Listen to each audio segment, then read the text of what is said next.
This amazing family has set the tone for change. Our president, who has said that he is determined to be the last president that has to deal with the issue of health care and will bring about change and health care to the people of this great country. Ladies and gentlemen, put your hands together for the 44th president of the United States.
They didn't want me to be on the right.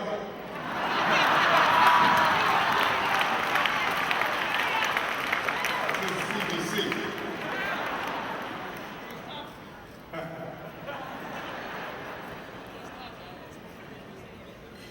To all the outstanding guests here tonight,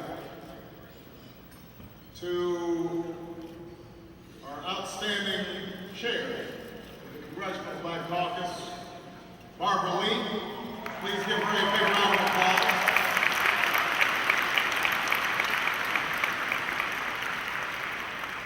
To her outstanding foundation chair, Kendrick Meek. Please give them a round of applause.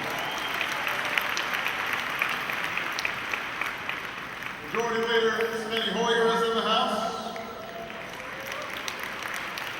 The House Majority Whip, James Clyburn, is in the House. Chairman of the DCCC, Chris Van Hollen, is in the House. And my great friend and the chair of the DNC, Tim Kaine. Please give him a big round of applause. Governor of the Commonwealth of Virginia. I want to begin by congratulating all of the recipients of the Phoenix Award for outstanding contributions to American life. I have to single out one of tonight's honorees to whom I can personally vouch, our ambassador to the United Nations, Susan Rice.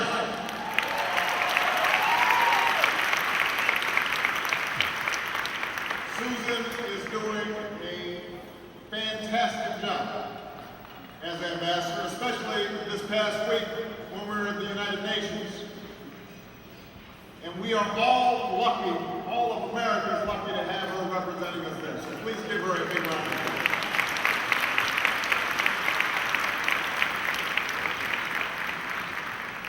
I look out at all of you tonight, members of Congress, state and local officials, leaders of all kinds, and I'm reminded of the extraordinary acts of public service being rendered by African Americans today.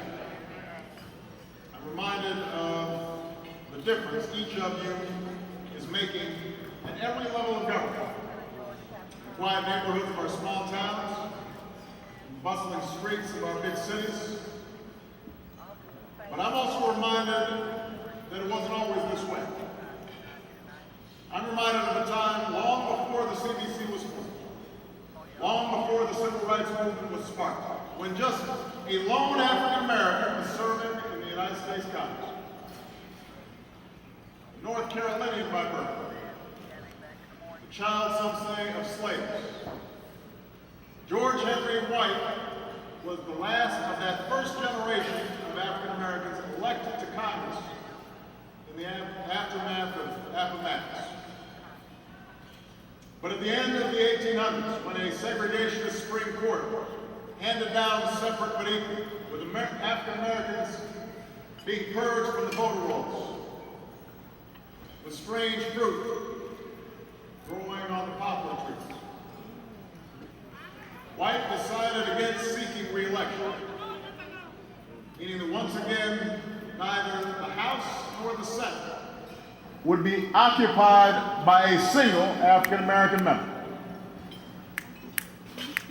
And at the end of an inspiring farewell address, the gentleman from North Carolina said, "This, Mr. Chairman, is perhaps the Negro's temporary farewell to the American Congress.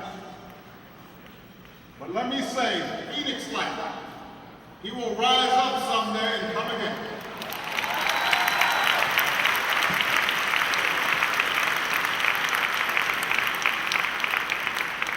Members of the CBC, all of you gathered here today tonight is a fulfillment of that prophecy.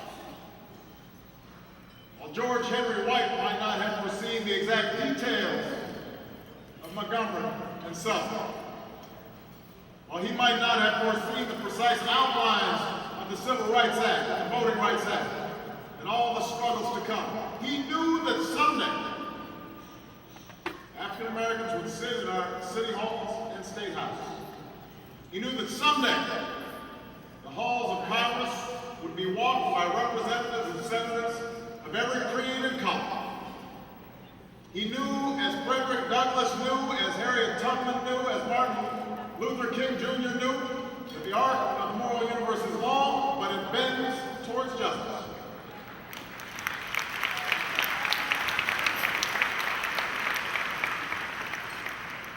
More than a century has passed since Congressman Wyclef Congress. In that time, we have faced a number of difficult tests and bitter trials, as a people and as a nation. There have been dangers to peace and security, there have been barriers to justice and equality, there have been threats to opportunity. So we are by no means the first generation of Americans to be tested, but tested we have been. Most recently, we've been tested by an economic crisis unlike any that we've seen since the Great Depression. Now, I have to say that some folks seem to have forgotten just how bad things were when I took office.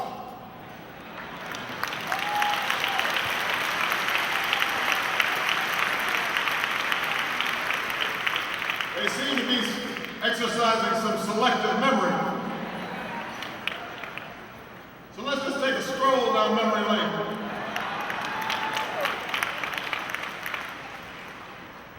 Our economy was shedding 700,000 jobs every single month. More than the entire population of Baltimore losing work every month. Credit had dried up. Loans for everything from college to cars were nearly impossible to come by. Our entire financial system was poised on the brink of collapse, with many fearing that what has been called the Great Recession would become another Great Depression. You remember that? That's why we acted boldly. That's why we acted swiftly. We put in place a Recovery Act that was passed with the help of members of Congress here tonight, and that's being carried out with the help from governors and mayors here tonight. As a consequence of those early actions, we're cutting taxes for 95% of working families. Not for the rich folks, but for ordinary folks, putting some money in their pockets. We're extending and increasing unemployment insurance for 12 million Americans to help them weather this economic storm. We are making COBRA 65% cheaper so Americans don't lose their health care coverage if they're out there looking for work.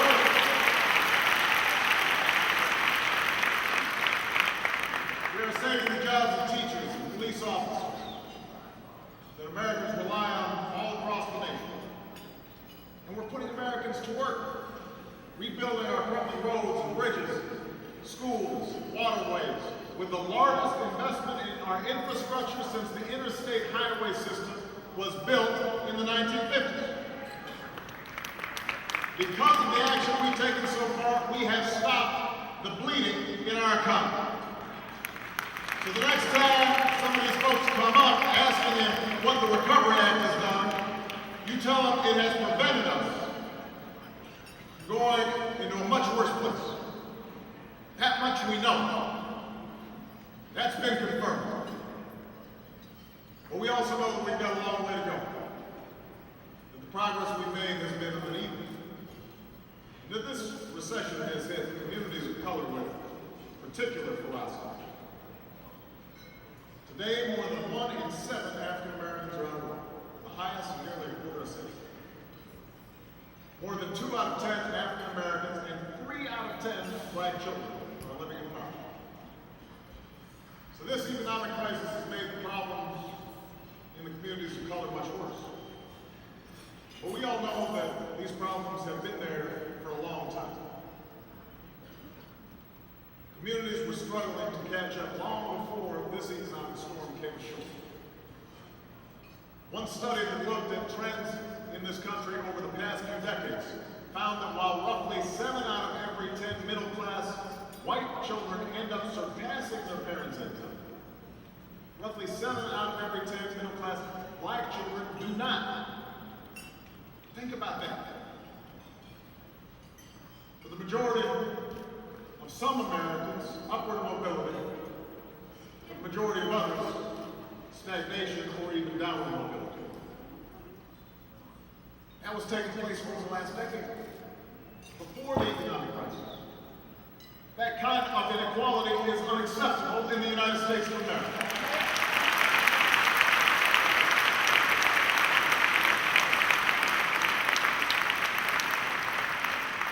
Bringing hope and opportunity to places where they're in short supply, that's not easy. It will take a focused and sustained effort to eradicate the structural inequalities in our communities. Structural inequalities that make it difficult for children of color to make a success of their lives, no matter how smart or how driven or how talented they are.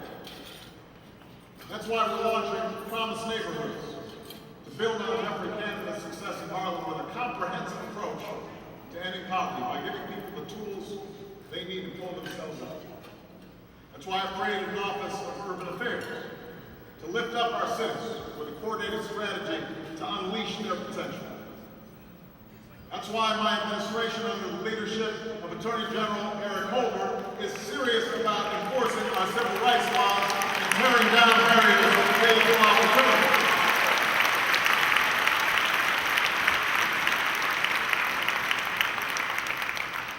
But of all the barriers still standing in 2009, few are more unjust, few are more entrenched, few are more inhumane than the barriers to a healthy life and a good education. Barriers that constrain the dreams not only of African Americans, but of all Americans. Barriers that can and must and shall be overcome. For the sake of every American living today and for the sake of every American yet to be born, we must bring about a better health care system in this country. Not in 10 years, not in 5 years, not in 1 year, this year.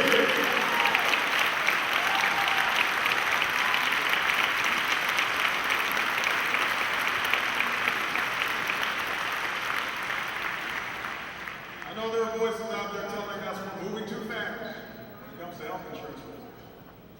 They're telling us to slow down. They're telling us to wait.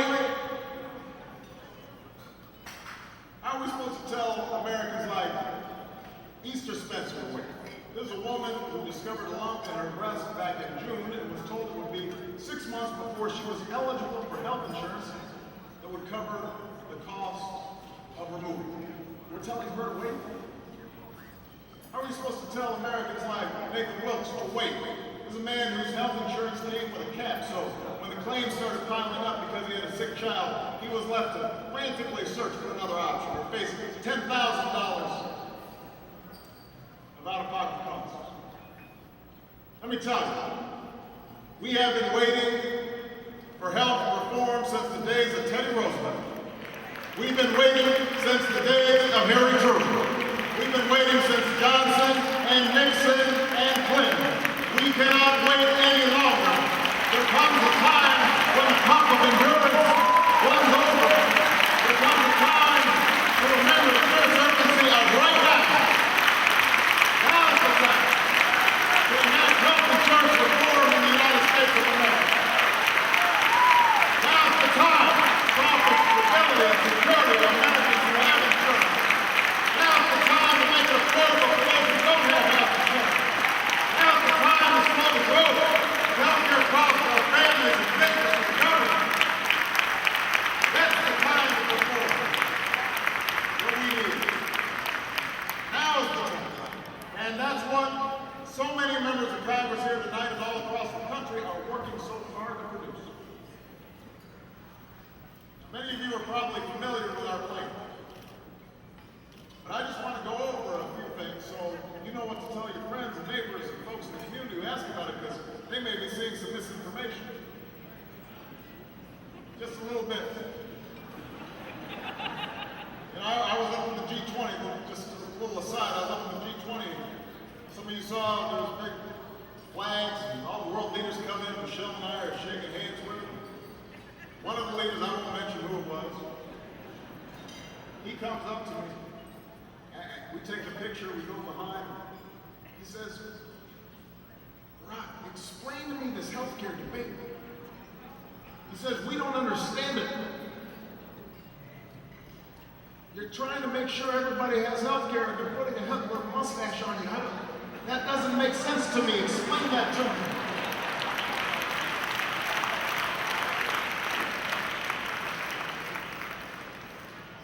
He didn't understand. So let me just clarify. If you already have health insurance, under the plan we've developed, you will not, I repeat, you will not have to change your coverage for your doctor. We are not requiring those changes in this legislation. What we will do is make the insurance work better for everybody. It will be against the law for insurance companies to deny you coverage because of a pre-existing condition.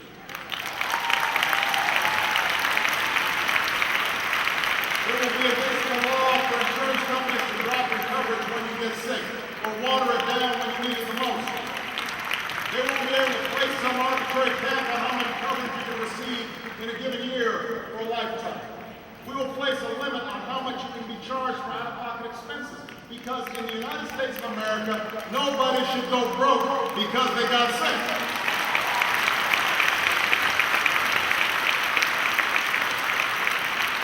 We will make it easier to identify healthcare disparities and work to close them. That's long overdue. And insurance companies will be required to cover at no extra charge routine checkups and preventive care, like mammograms and colonoscopies. There's no reason we shouldn't be catching diseases like breast cancer before they get worse. That makes sense. It saves money. It saves lives. That's what we're going to do.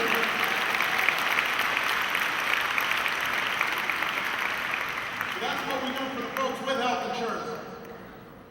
And we'll finally offer the tens of millions of Americans who don't have health insurance some affordable choices. We'll do this with a new insurance exchange, a marketplace where individuals and small businessmen can shop for affordable health insurance plans that work for them. There's one big group, so they'll have leverage to get a better deal than they get right now. A much better deal. That is going to save them money. Now, there are going to be some who claim that, well, this is the government taking over health care.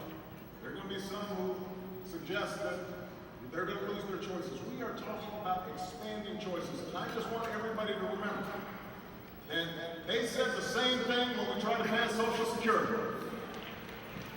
They called FDR all kinds of things that we cannot repeat here today. They said the same thing about Lyndon Johnson when we tried to pass Medicare. They are saying the same things now, trying the same tactics, but we are going to get this done this year thanks to members of the CBC and members of Dr. across the country. And thanks to you at the grassroots level that are going to stand up and insist that we cannot afford to wait any longer.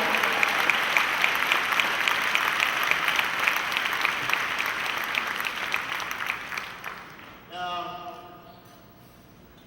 the key to progress for all Americans is not just healthy bodies, it's also well-educated minds.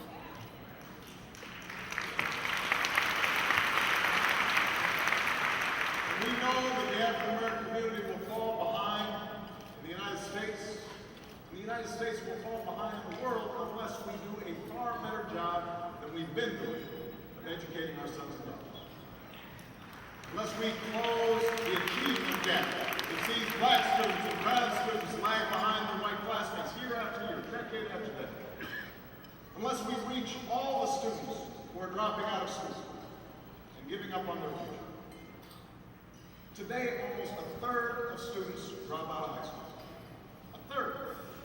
And a disproportionate number of them are African American or Hispanic.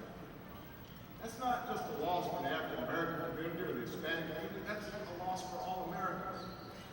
That's the future workforce in the 21st century when a good education is a prerequisite for success. When the jobs of tomorrow require a bachelor's degree or more, when the countries that out-educate us today will out-compete us tomorrow, we need the talents, the energy, the contributions of all our children, not just some. We need to prepare every child in America to compete with any work in the world. Now, there are a number of things government can do to offer our kids a 21st century education. It can increase Pell Grants and Perkins loans and simplify financial aid forms. It can establish better standards and assessments in our schools. It can reward teachers who are doing a great job and move bad ones out of the classroom.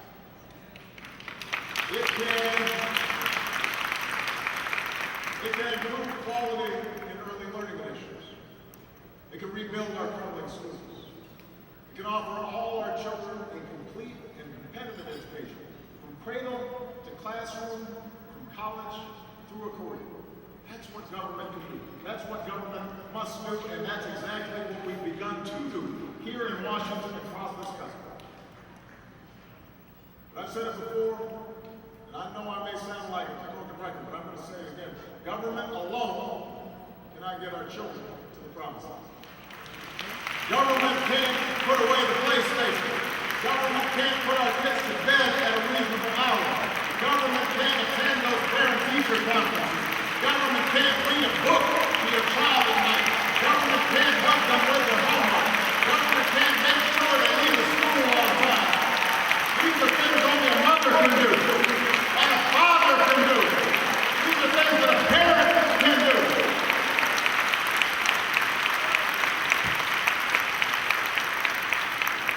We need to accept our responsibilities as parents and community leaders.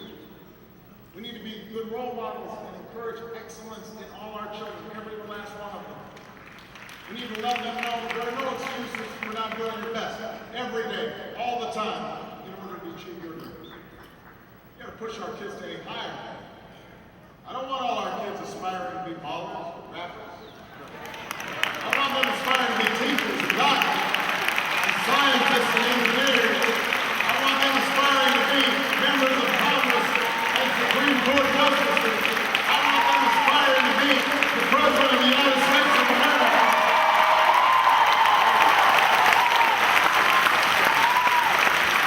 I want them to have their sights set high.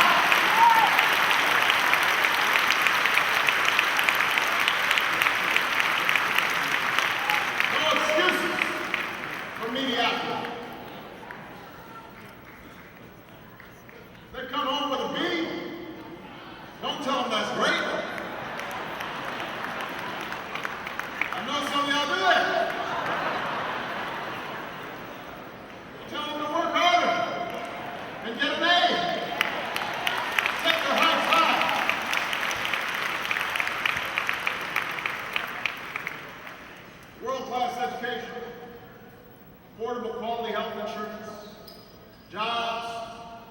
opportunity. All of us accepting responsibility for ourselves and our children and our common future. That's how we'll make life better for the African American community and thereby make life better for the larger American community. That is how we'll build a new foundation for our economy that yields lasting shared prosperity. That's how we'll take up the cause of freedom and justice and equality in our time, just as earlier generations of Americans took it up in theirs. Remember what it was like for George Henry White in the early days of the 20th century, as he was bidding farewell to the House of Representatives, the last African American to serve there for a quarter century. Remember the taunts, and the threats, and the attacks braved by White, braved by Lewis, braved by Cicely. Remember all they did, all so many others did, to make it possible for us to be here tonight, to make it possible for you to be here tonight, to make it possible for me to be here tonight, because I know that if we can act as they did, with the same sense of unity, the same sense of possibility, the same determination, the same sense of purpose, then we will not only help America's people live healthier lives, we won't just help America's children live out their dreams, but it will be said of us, as it was said of our forebears, that when the need was great, the moment was hard, when the odds seemed against us, we did our part to perfect our union. Thank you, God bless you, and God bless the United States of America.